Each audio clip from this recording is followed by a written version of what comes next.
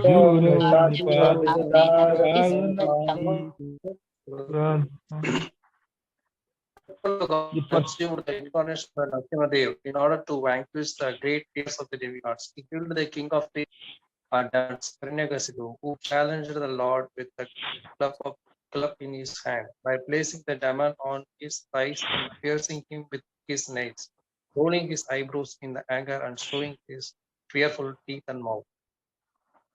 Okay, so there are lots to be spoken about Narsimdev. We'll not go into that. So Narsimdev, he appeared because Maharaj. So one verse will, speak. Satyam vidhatum nijbhritya bhashitam vyaptim cha bhuteshu akhileshu chatmanah adrishyata tad bhutarupam udvahan stambe sabhayam namrigam namanusham. Satyam vidhatum, to prove the words of his devotee as true. He appeared. Satyam, Vyaptim, that Supreme Lord is all pervading. Akhileshu Chatmani, who is there in everyone's heart, he appeared in a form which nobody had ever seen. Adrishya, Ati Adbhut Rupam, very, very wonderful form. He appeared from the pillar. Namrigam, Namanusham. So, who is this devotee? Whose words has come to make true? Who is that devotee? Prahlad Maharaj. Only Prahlad? Also Brahma. Also Brahma. Also Brahma. Only Brahma? Mm. There are 4 devotees. Mm. The peers. Huh? Jai Vijay. Okay. Okay. Anyone else? Any other devotee? Narad Muniji. Narad Muni, yes. When? What did he speak? He told Indra that the Lord will appear and this Yes. Prahlad. Yeah, this. Who is the Yeah, 4th this devotee?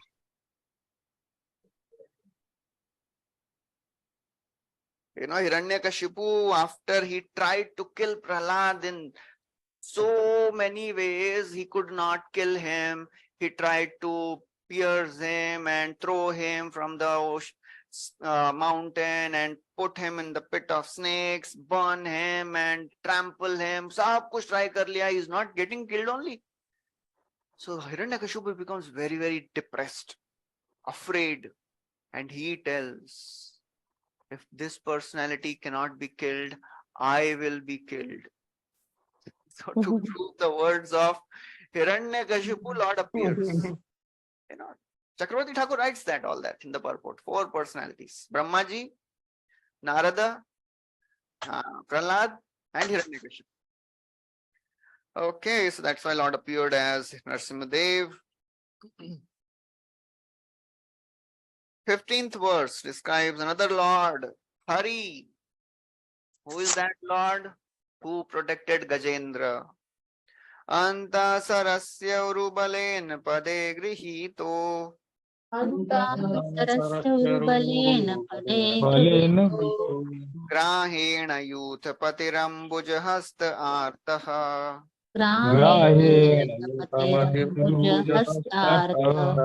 Aheramadi purushakila lokanatha.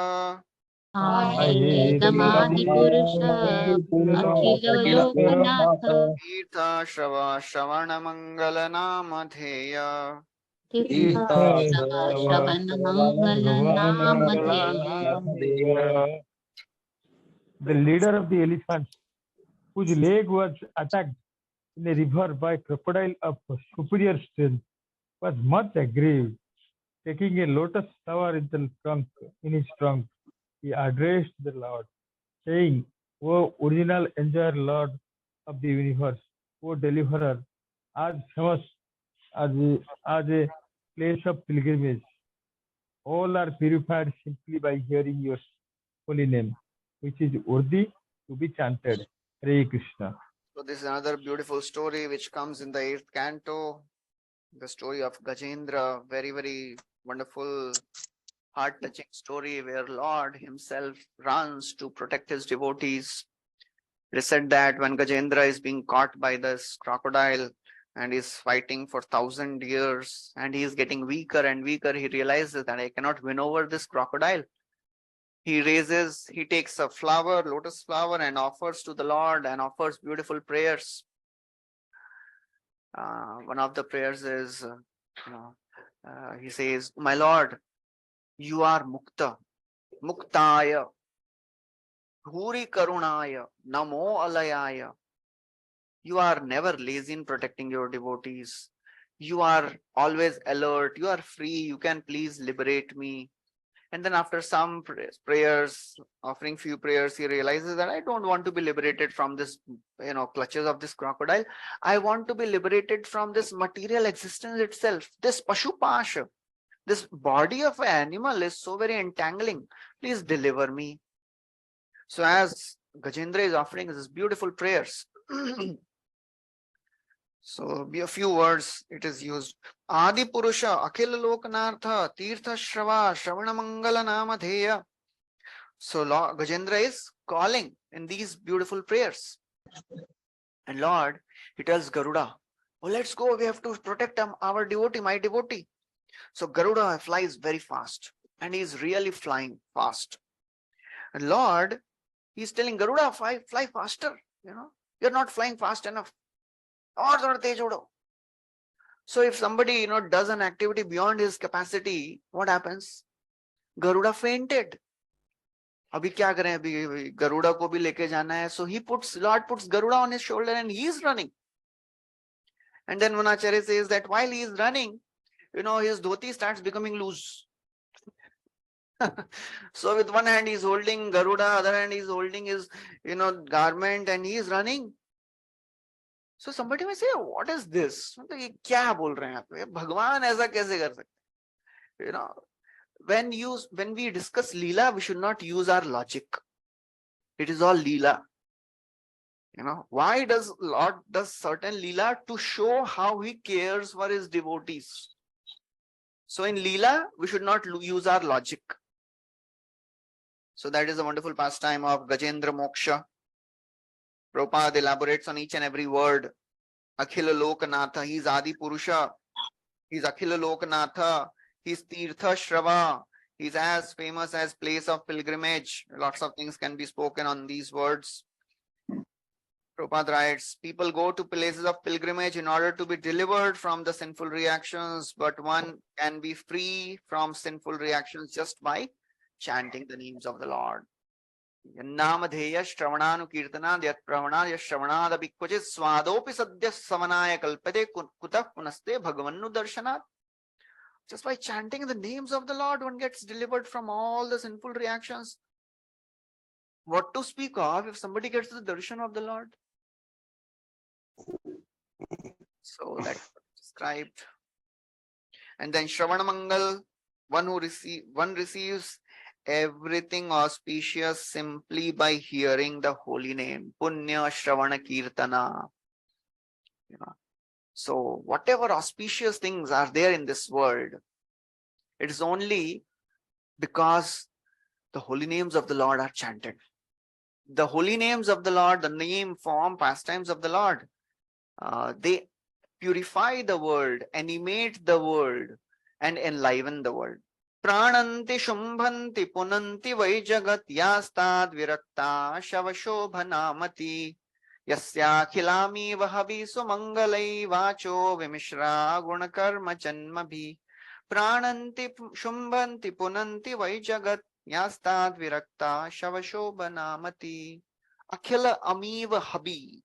All the sins get purified. Sumangalai creates auspiciousness by just speaking the words which are full of guna, karma, and janma of the Lord. So this is Shravana Mangala. And then Lord is Namadheya, one whose holy name is worth chanting. The Lord's holy name is Kathaniya. Anybody can tell me another word ending with this, Kathaniya, like this, Kathiya, worth speaking, worth. Karaniya. Karaniya, Prabhu. Another word is Sharaniya, Karaniya. okay. Any other word? Worth taking shelter, worth remembering, worth speaking, worth worshipping. Smaraniya. Smaraniya, Smaraniya, bhajaniya, remembering. Bhajaniya. shravaniya, kirtaniya, sprihaniya. Sprihaniya means worth desiring. So everything Kirtaniya about the Sadahari. Lord is worth doing. Okay, next verse also describes the same pastime of Gajendra. Somebody can read the translation. 16th The verse. personality of Godhead, after hearing the elephant's plea, felt that elephant needed his immediate help, for he was in the great distress. Thus, at once the Lord appeared there on the wings of the king bird Garuda, fully equipped with his weapon, the wheel, the chakra. With the wheel or chakra, he cut to pieces the mouth of the crocodile to save the elephant, and he delivered the elephant by lifting him by his trunk. Hare Krishna. 17th and 18th verses describe another wonderful incarnation of Vamana Deva. Jayan Gunairavarjo Apyadite Sutanam. Jayam Gunarevate. Lokan Vichakramaiman Yadatha Diyagyaha. Lokan Vichakramimam Yadadhadiyagya. Sham Vamanena Jagrihe Tripadakchalena. Shamam Paragrihe Tripadakshalena. Yashnamrite Paticharan Prabhupir Nachalyaha. Yashamrite Prabhubhir Chalyaha.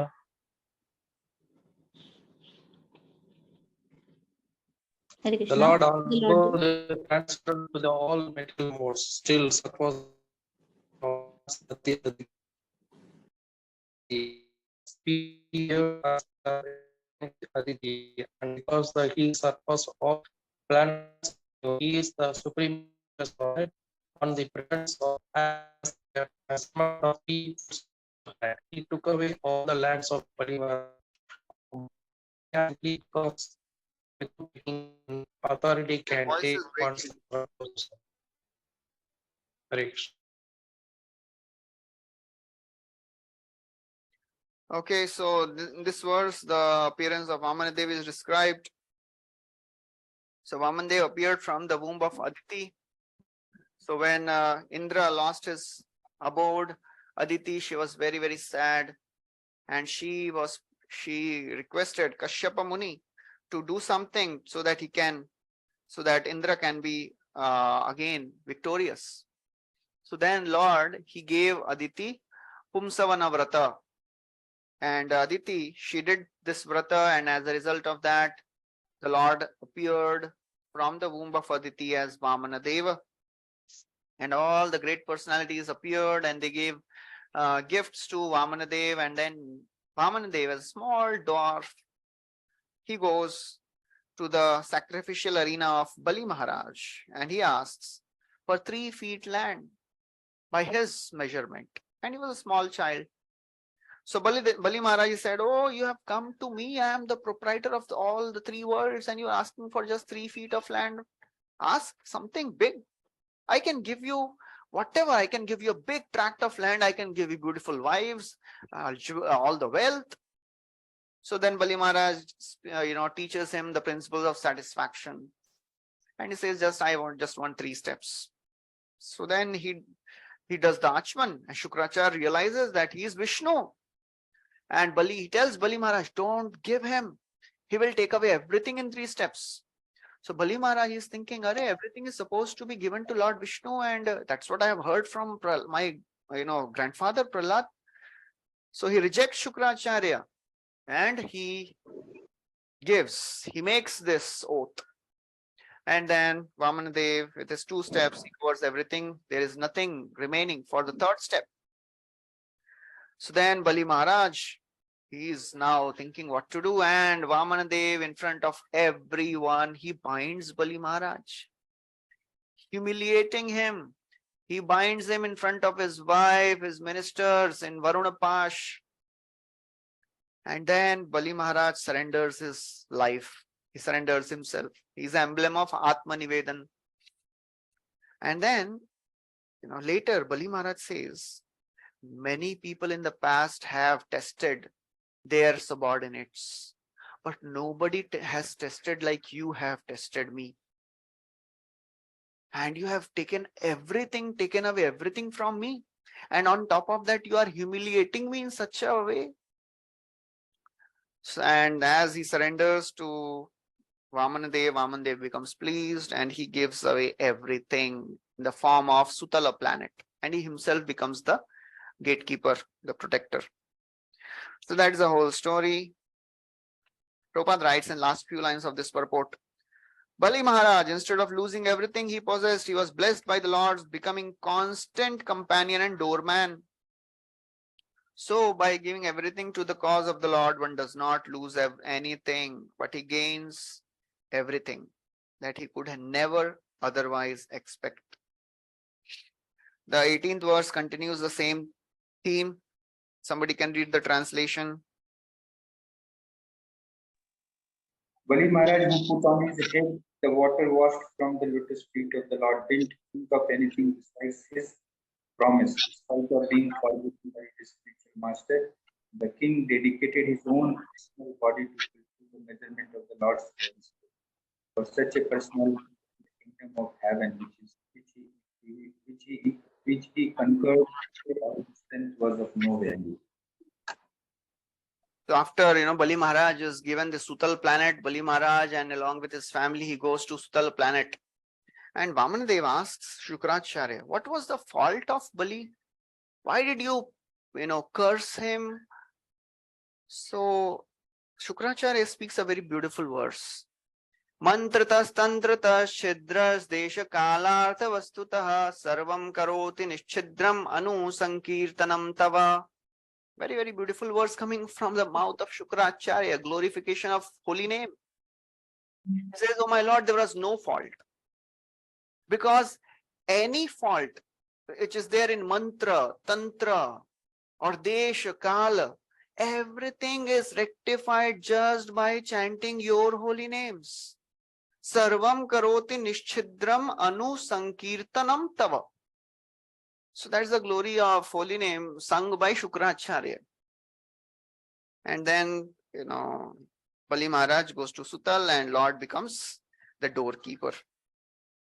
So Prabhupada elaborates on this word, on this theme, that Bali Maharaj, he attained the supreme abode of the Lord. Prabhupada writes in the 2nd paragraph. Somebody can read the 2nd paragraph.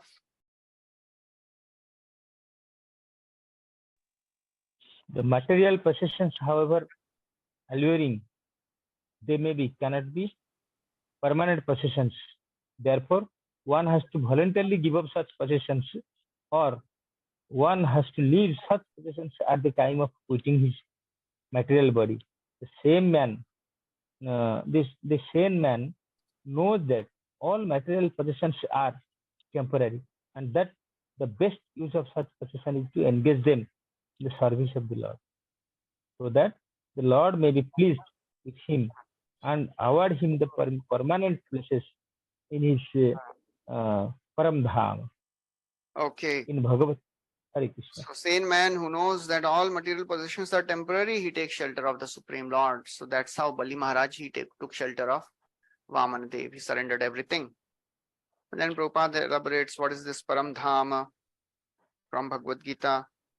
And then Prabhupada elaborates that people of this world, they are just hankering for various illusory happiness of this world. They don't realize that these are all temporary. They don't last for long. So only if one takes shelter of the Supreme Lord, then they can achieve the permanent shelter. So Prabhupada in this purport elaborates on the futility of material existence and how material civilization is just based on activities of senses. And what is perfect civilization? Perfect civilization means understanding who am I and what is my relationship with the Supreme Lord. So that is the principle of Bhagavad Gita. Prabhupada writes, Bhagavad Gita gives us information of the intellectual civilization. What is intellectual civilization? Intellectual civilization means to know matter, spirit, and controller of both. That is intellectual civilization. Srimad Bhagvatam, Bhagavad Gita primarily deals with the intelligence of the man, leading one to the progressive path of civilization of the spirit soul. And Srimad Bhagavatam is the complete human civilization, dealing with the subject matter of soul proper. So that is how Prabhupada is elaborating on the important theme, how Bali Maharaj, he rejected all the material things and surrendered everything to the Supreme Lord, and he got the highest benefit. So that is the condition. That is the ultimate understanding which everyone should come to, that none of the things of the world can make me happy. Last paragraph, somebody can read. Those who have attained the comforts of the material civilization made for the sense gratification should try to attain the kingdom of God by following in the footsteps of the Bali Maharaja, who exchanged his acquired material strength, adopting the process of the Bhakti Yoga as recommended in the Bhagavad Gita and further explained in the Srimad Bhagavatam. Next verse describes another avatar called Hamsa avatar. Somebody can read the translation. Hare O Krishna. Narada, O Narada, O Narada, you were taught about the signs of God and his transcendental loving service by the personality of Godhead in his incarnation of Hamsavatara. He was very much pleased with you due to your intense proportion of devotional service. He also explained unto you lucidly the full science of devotional service, which is especially understandable by person who was soul surrendered unto Lord Vasudeva, the personality of Godhead. This Hamsa avatar, it is mentioned in the 11th canto again, Uddhava Gita. This Hamsa avatar is mentioned. And this personality, this avatar, he taught Narad Muni about the science of devotion. So Prabhupada, he elaborates on this lucid science of full science of devotional service. Prabhupada writes, devotee and devotional service are two correlative terms. Unless one is inclined to be a devotee of the Lord, he cannot enter into the intricacies of devotional service. So only a devotee can render devotional service. Bhaktya sanjayate bhakti. Devotee has devotion. So if somebody is not a devotee of the Lord, how can he practice devotional service? And Prabhupada writes, devotional service means primarily cooperating with the Lord. We are not independent enjoyers, we are cooperative enjoyers. We are supposed to enjoy. That is our constitutional position, Satchidananda. We are supposed to be happy, we are supposed to enjoy. But if that moment a living entity tries to enjoy separately from the Lord and independent of the Lord, the living entity suffers. So there is a cooperative enjoyment. Prabhupada writes, preliminary qualification for entering into the devotional service of the Lord is that one becomes a willing cooperator, and as such, one should voluntarily cooperate with persons who are already engaged in devotional service. Very important statement Prabhupada is bringing out here. So a devotee should cooperate with the Lord and should cooperate with other devotees also. Chaitanya Charitamrita describes when Chaitanya Mahaprabhu is going to Vrindavan, all the devotees are requesting, "Oh Mahaprabhu, please take somebody with you. तुम्हार दुई हस्त बद्ध नाम गणने जलपात्र बहिर्वास वहिब के मने." Arey, your both hands would be busy counting the names of the Lord and chanting. Who will carry jalpatra for you? Who will carry your outer cloth? Please carry one servant. So Mahaprabhu says, okay, bring me somebody who is not in the close circle, but at the same time, he knows how to serve. So Mahaprabhu thought, ye combination milega nahi. But devotees are more intelligent. तो स्वरूप कहे बलभद्र भट्टाचार्य तोमाते सुस्निग्ध बड़ा पंडित साधु आर्य. So Swarup Damodar Goswami, he brings Balabhadra Bhattacharya. He says he is the right person. He has 4 qualities of a servant. What is that? What is the quality? What are these qualities? Susnigdha, he has affection for you. Pandit, he is intellectual. He knows Shastras. He knows how to serve. Tomate Susnigdha, but a Pandit, Sadhu, and personally he is very humble, gentle, very good devotee. And 4th quality is Arya. He knows how to deal with other devotees also. He is a Arya. So that is a servant. Servant means he has 4 qualities: Susnigdha, Pandit, Sadhu, and Arya. So he cooperates with the Lord and he cooperates with other devotees also. By cooperating with such persons, the prospective candidate will gradually learn the technique of devotional service. Many times we think devotional service is a very, very abstract thing. It is all something in the air which we cannot perceive and conceive of. It is all पता नहीं अपने आप कैसे होगा, भक्ति में आगे बढ़ेंगे. Prabhupada uses such precise terms. Technique of devotional service, art of devotional service. So Prabhupada is making it so very practical that we have to learn this art. This is a technique of devotion. It is not something which is in the air. It is a very, very perceivable thing. Pratyaksha dharmyam susukham kartum avyayam. So we should be, aware of how to learn the technique of devotion. And what is the technique of devotion? Simple technique: Shravan Kirtanam, Vishnu Smaranam, Pada Sevanam, in the mood of humility. That is the technique.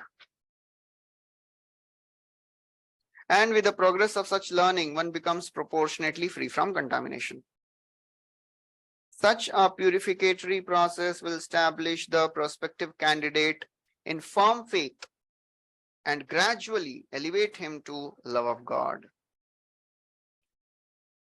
And then in the next paragraph, Prabhupada writes, such knowledge of bhakti is divided in 2 sections: sadhana bhakti and sadhya bhakti, or sadhana bhakti or bhav or prem bhakti. So Prabhupada elaborates on it. Okay, next verse. Brahmaji is telling that the Lord appears in each manvantara as manvantara avatar. Translation, somebody can read.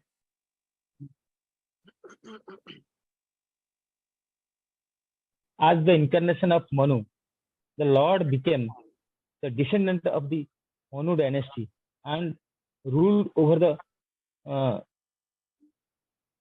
miscreant kingly order, subduing them by his powerful wheel weapon, Chakra, undeterred in all circumstances. His rule was characterized by his glorious fame, which spread over the 3 loka and above them to the planetary systems of Satyalok and the topmost in the universe. Hare Krishna. The Lord appears in each and every manvantara. In one day of Brahma, there are 14 manus. In every manu, Lord appears as manvantara avatar. So Prabhupada calculates all this. Brahma lives for 100 years. So there are 5,04,000 manus in one jurisdiction of Brahma. And in every manvantar, every manu, there is an avatar of the Lord who comes. Okay, so 21st verse describes Dhanvantri avatar who appeared in Samudra Manthan again. Dhanvantarishya Bhagavan Swayameva Kirtir. Dhanvantari Bhagavan Swayameva Kirti. Namna Ninam Pururajam Ruja Ashu Hanti. Nam Purujam Ruja Shuhanti. Yakyecha Bhagamamrita Yurava Avavarundha. Yagyecha Bhagavamrita Yudavavarudha. Ayushya Vedamanushashyat Avatirya Loke. Ayushya Vedam Avatiriya Loke. Okay. Hare Krishna.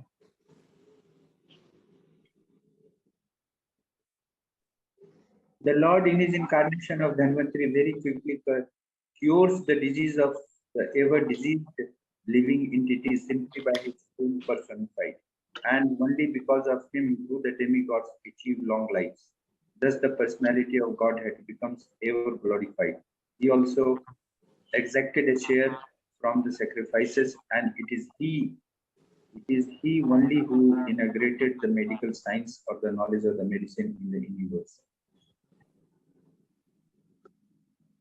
So that's how Lord appeared as Dhanvantari in the Samudra Manthan Leela, and Dhanvantari appeared with carrying a pot of nectar in one hand, and in other hand, anybody knows in the other hand of Dhanvantari, what was that? What was he carrying? He was carrying a leech. Ah. You know, leech is a very, very important entity in various Ayurvedic treatments. So anyways, Dhanvantari cures the disease of ever diseased living entities simply by his fame personified. So Dhanvantari is the avatar of the Lord. So by worshipping, by offering respects to Dhanvantari, one can be cured of the physical diseases and material disease also, because he is the avatar of the Lord. So therefore, Prabhupada writes, the Vedas, they are perfect science. They not just tell you how to leave this world, they tell you how to live in this world also healthy, in a healthy way, in a very, very satisfied way. So Prabhupada writes, Vedas are source of all knowledge, and thus the knowledge in medical science is also there for the perfect cure of diseases of living entity. And then Prabhupada writes, there are material diseases, but the ultimate disease is birth, old age, disease, and death. And there is only one medicine to stop this disease, that is Bhava Aushadhi. Bhava Aushadha Shrotra Manobhira Nivritta Tarshay Rupagiyamana Bhava Aushadha Shrotra Manobhirama. That's what Parikshit Maharaj is saying. Who will not hear the holy names of the Lord, the pastimes of the Lord? Because this medicine can treat the Bhava Roga, Bhava Aushadhi. Vyamoham prashamaushadam muni manovritti pravrityaushadam daitendrartikaroshadam tribhuvane sanjeevane kaushadam bhaktyatanta bhava bhaya pradhvamsanekaushadam shreya prapti karoshadam pivamana Shri Krishna divyaushadam is another beautiful prayer in Mukundamala Stotra. Vyamoham prashamaushadam, to dispel this intense illusion of this material world. There is only one medicine, that is the holy name of the Lord. And so therefore, so many things are described. Therefore, it is a request to the mind, Pibamana, O mind, please drink this nectar of the holy name. 22nd verse describes another incarnation, Parshuram. Translation, somebody can read.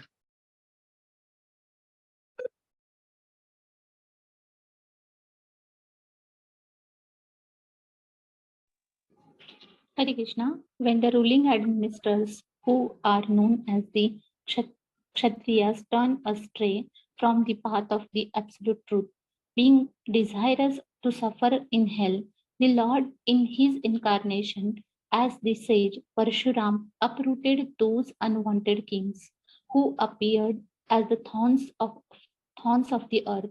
Thus he thrice 7 times uprooted the Kshatriyas with his keenly sharpened chopper. Hare Krishna. So this is how Parshuram, he destroyed the miscreants for 21, all the Kshatriyas who were not following the principles of Dharma, they had killed his father. So as a result, he uprooted those unwanted kings 21 times. And Prabhupada writes in the purport, the Kshatriyas, they are supposed to be the representatives of the Lord, and they are supposed to rule the kingdom according to the laws of the Lord. But when they are not following the principles of Dharma and they are deviating, then the Lord appears and destroys them. So Prabhupada writes that, every state and its administrators have the prime responsibility to lead the citizens towards self-realization. This is essential for all human beings. And it is a duty of father, spiritual master, and ultimately the state to take up the responsibility of leading the citizens towards this end. Guru na sasyat, swajano na sasyat, pita na sasyat, na pati sa sasyan. One should not become a leader or a father or a guru unless he can deliver his subordinate from the cycle of birth and death. That is the duty of the guardian. The force of material nature gradually leads one to a hellish condition of perpetual pains and miseries. Those going against the prescribed rules and regulations of conditional life are called dharma projita pathaha. Brahmojita pathaha, or persons going against the path of absolute truth. So this Brahmojita pathas.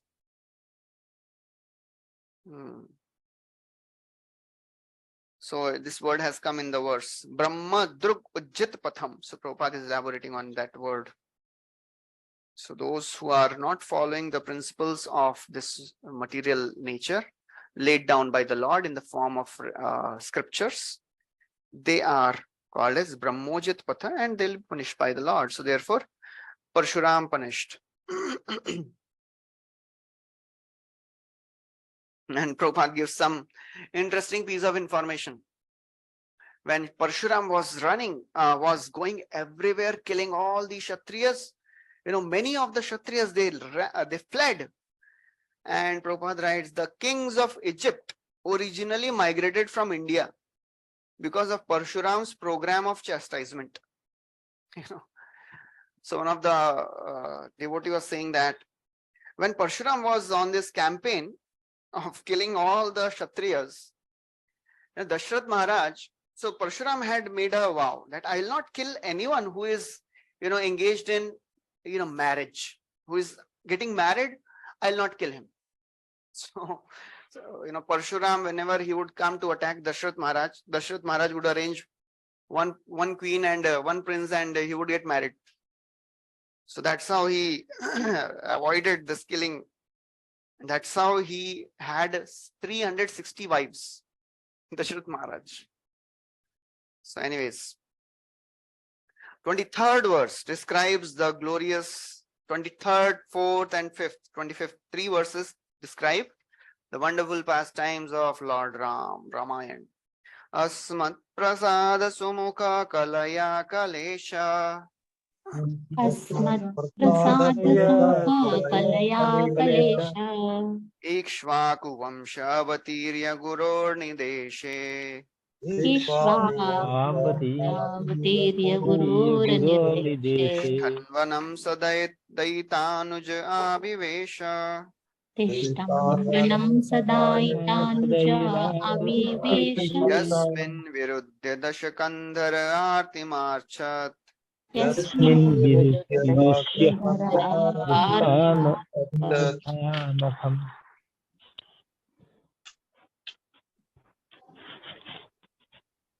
Due to his causeless mercy upon all living entities within the universe, the Supreme Person of the Godhead, along with his planetary descendants, appeared in the family of Maharaja Ikshvaku as the Lord of his internal potency, Sita, under the order of his father, Maharaja Dasarada. He entered the forest and lived there for considerable years with his wife and younger brother, Ravana, who was very materially powerful with 10 heads on his shoulders, committed a great offense against him and was thus ultimately vanquished. Hare Krishna. That is the story of Lord Ram, why Lord Ram appeared. Somebody has composed, some of you must have heard this whole Ramayana in one shloka. He said, Adau Rama tapovanaadigamanam hatva mrigam kanchanam Vaidehi haranam jatayu maranam sugriva sambhashanam Vali nirdalanam samudra taranam Lanka puri dahanam Paschat ravana kumbhakarna hananam etadhi ramayanam. In one verse, whole Ramayana is described here. Though in the beginning, Lord Ram went to the forest, Tapovanadigamanam, in Tapovan and all the other forest. And then Vaidehi Haranam. Adho Rama Tapovanadigamanam, Hatva Mrigam Kanchanam. And then this deer was killed, Marich. Then Vaidehi, Sita was kidnapped. Jatayu Maranam, Jatayu was killed by Ravan. Then Sugriva Sambhashanam, Lord met Sugriva. And then Vali Nirdalanam, Vali was killed by Lord Ram. Samudra Taranam, then Hanumanji went across the ocean. Lanka Puri Dahanam, he burned the entire city of Lanka. Then Paschat Ravana Kumbhakarna Hananam, then later in the war, Ravan and Kumbhakarna were killed. That is the whole story of Ramayana. So Prabhupada in the purport he describes about Ram Avatar, Vishnu Tattva. He is a Vishnu Tattva. All the four brothers were Vishnu Tattva. Vasudeva, Sankarshan, Pradyumna, Aniruddha. They appeared as Ram, Lakshman, Bharat and Shatrughna. And Lakshmi is Sita. She is not an ordinary lady. That's why Chaitanya Mahaprabhu, it is described in that past time when Mahaprabhu is in the South India Yatra. One South Indian Brahmana, Kurma Brahmana, was very sad, thinking, I cannot eat anything. How can Ravan touch the internal potency, Mother Sita? So there he said, Mahaprabhu said, no, it is not possible for Ravan to touch Mother Sita. What to speak of touching? Nobody can even see the internal potency with a contaminated consciousness.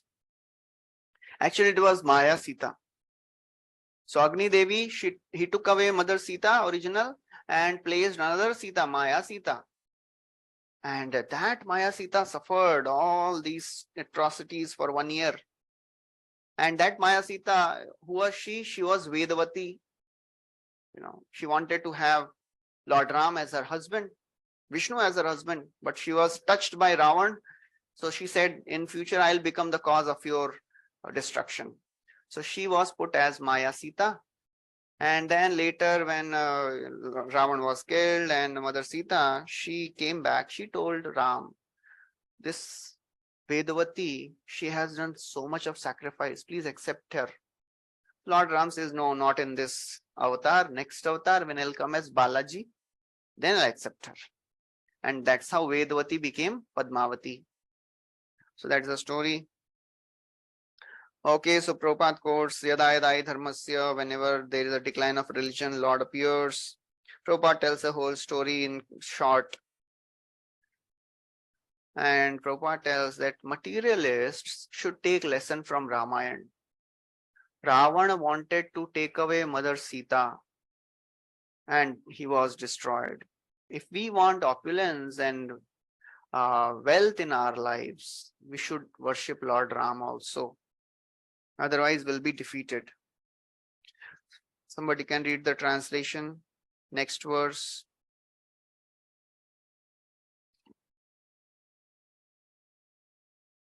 The personality of Godhead Ramachandra, being aggrieved for his distant intimate friend Sita, glanced over the city of the enemy Ravana with red-hot eyes like those of Hara, who wanted to burn the kingdom of heaven. The great ocean, trembling in fear, gave him his way because its family members, the aquatics like the sharks, snakes, and crocodiles, were being burnt by the heat of the angry red-hot eyes of the Lord. So this is a story when Lord Ram reached Rameshwaram. He wanted to build a bridge. And Supreme Lord, who is Akhil Koti Brahmanda Nayak, he is humbly sitting and doing tapasya for 3 days without eating anything. He is fasting. And ocean is not appearing. Today only Radhana Swami Maharaj was giving a talk, and he was speaking about this story, this pastime, and he was saying that if somebody doesn't pick up our phone call, we become angry. मेरा 2-4 बार से phone कर रहा हूँ, phone नहीं उठा रहे. What is this? And Lord Ram is praying and calling ocean god, and he is thinking, "Arey koi to sadharan hoga." He is not appearing. So naturally, Lord Ram became angry, and the entire ocean started boiling just by the glance of Lord Ram. It was boiling. All the aquatics, they were really miserable. Then ocean god appeared. So that is what is described. All the sharks, snakes, crocodiles, they were burnt by the heat of angry, red hot eyes. Okay. Then Prabhupada writes in the purport that impersonalist will see havoc in this red hot sentiment of the Lord because they want to see negation in perfection. Because the Lord is absolute. Impersonalists imagine that in the absolute, the sentiment of anger, which resembles mundane sentiments, must be conspicuous by absence. So that is a general understanding of the people of this world, especially Mayavadis. They say Lord should have no expressions, no emotion. He is formless. How can formless have any emotions? And that's how many people, many Indians, they would get bewildered seeing Prabhupada showing anger. One time Prabhupada was giving a Pandal program and 10,000 people were there, and somebody started challenging, and Prabhupada became angry and started shouting in mic in front of all 10,000 people, and people are talking, ये कैसे साधु हैं, इतना गुस्सा कर रहे हैं, ऐसा कोई साधु होता है क्या? Sadhu matlab शांत, it is peaceful, he is peaceful, doesn't show any emotions. Prabhupada was not that type of sadhu. For the purpose of the Lord's pleasure, a devotee is ready to show all emotions. And Lord is also the same. He shows all emotions. When it comes to protecting his devotee, he's not impersonal. He's not a person who is having no sentiments. Udasin, he is udasin when it comes to dealing with the material nature. Udasinavata asino. But when it comes to devotees, he is very active. He is ready to destroy anyone if he is troubling devotee. So that is how it is described here. Prabhupada writes, due to poor fund of knowledge, they do not realize that the sentiment of absolute person is transcendental to all mundane concepts of quality and quantity. Had Lord Ram's sentiment been of mundane origin, how could it disturb the whole ocean and its inhabitants? Can any mundane red hot eye generate heat in the great ocean? However angry we may become, nothing will happen to the person standing in front. Only we will get burnt in our anger. Aage wale ko, sometimes people get excited when they see other, isko gussa aa raha hai, we are speaking something and he is becoming angry, success ho gaya, chalo, Nobody gets troubled when we show our anger. But when Lord Ram shows anger, just by his angry, hot red eyes, the water starts boiling. That is possible only by the Lord. Okay, next verse, translation.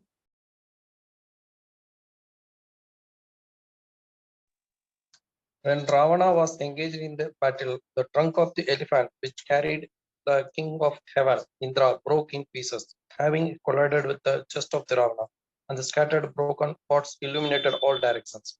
Ravana therefore felt proud of his prowess and began to loiter in the midst of the fighting soldiers, thinking himself a conqueror of all directions, but his laughter overtaken by the joy, along with his very air of life, suddenly kissed with the tinkling sound of the bow of Ramachandra, the personality of the God, Hare Krishna. That's how Ravan was. He had defeated Indra also, and so his son, Indrajit. Interestingly, Ram, when he wanted to find Mother Sita, he could have made allies with Vali, because it was known that Vali had already defeated Ravan in the past. But he made allies with Sugriva, who was so fearful. So Radhanath Swami Maharaj was telling today in the class about this also, that why Lord Ram made allies with Sugriva, who was fearful. He was running out of fear of his life everywhere, to such an extent that पूरा भूमंडल याद कर लिया, पूरा geography map याद कर लिया, the entire map of universe he learnt. कौन किधर क्या है, Why Lord Ram didn't make allies with Vali? Because Vali was really fearless. So you're saying, Maharaj was saying that actually a healthy fear is required. If somebody is not fearful of material nature, and he is thinking himself to be a very proud person, for him to take shelter of Krishna is very difficult. For a devotee, he should have a healthy fear of Maya. Prabhupada would tell many times, problem is my devotees don't fear Maya enough. We may give all abusive words to Maya Devi and Maya Pishachira Kole. We give all bad words to Maya Devi, but Maya Devi is very, very, she is not just powerful, she is insurmountable. Duratyaya. So devotee should have a healthy fear. So that's how, that Ravana, who was defeated by Vali, Lord Ram made allies with Sugriva and took help of Sugriva only to destroy Vali. So that is what is described. Although Ravan was terrorizing Indra, but his laughter was seized by the bow of Lord Ram. Okay, so this is how all these various avatars of the Lord are described in one verses. Very interesting, एक श्लोक में पूरा अवतार बोल दिए. But when it comes to Krishna, Brahma ji is speaking 9 verses. From 26 to 35, 10 verses. And that's how, we can understand Brahma is a devotee of the Lord. Although he knows that all are avatars of Krishna, but Krishna is avatari. So he describes beautiful, wonderful pastimes of Krishna in 10 verses. That will take next time. We'll stop here. Thank you very much. Hare Krishna. Hare Krishna, Dandavad Pranam Prabhu. Bhagavatam. Hare Krishna, Prabhuji. Pancham Prabhupada ki jai. Thank you. Pranam, Prabhuji. Thank you so much. Put the test paper on the WhatsApp.